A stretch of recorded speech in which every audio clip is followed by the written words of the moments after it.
One of the toughest questions a lot of us face: how am I going to pay my bills? One man says his budget was flipped upside down when a deposit into his bank account vanished. NBC10 Responds. Valeria Aponte-Feliciano gets action from his bank, plus what you can do to protect your money. Mark Edens frequents this Navy Federal Credit Union ATM in Paoli. He uses it to make cash deposits. There's no branch up here to physically go into, so the only thing is the ATM. Back in February, he says his transaction went wrong.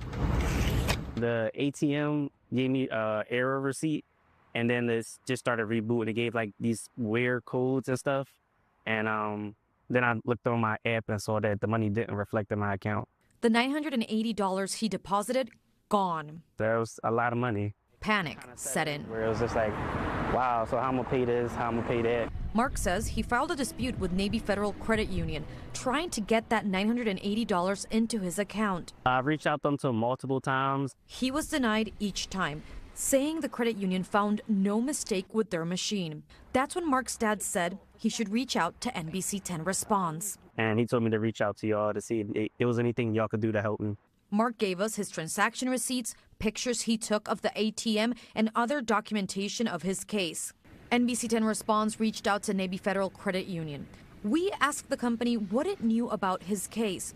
After that, Navy Federal Credit Union told us it reopened its review of the missing $980 ATM deposit after identifying incomplete information during the initial review process. The credit union says it had to contact another financial institution for the funds, but didn't say which one. It went on to say, "We appreciate the opportunity to look into what occurred." 2 weeks later, the $980 was in his account. I was able to catch back up on things because that money was supposed to go towards bills. NBC10 Responds followed up with Navy Federal Credit Union, asking how this happened in the first place. We never heard back. I was truly grateful I was able to get that money back. Mark says after this experience, he's making his deposits in person at the credit union. If something goes wrong, he wants to know a branch employee will step in immediately.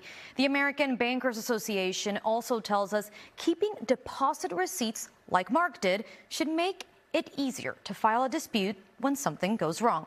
And if it doesn't, that's when you reach out to us. Scan that QR code you see on your screen for direct access to our NBC10 Response complaint form. You can also find it on the free NBC10 app, or guys, just give us a call. For NBC10 Response, I'm Valeria Aponte-Feliciano.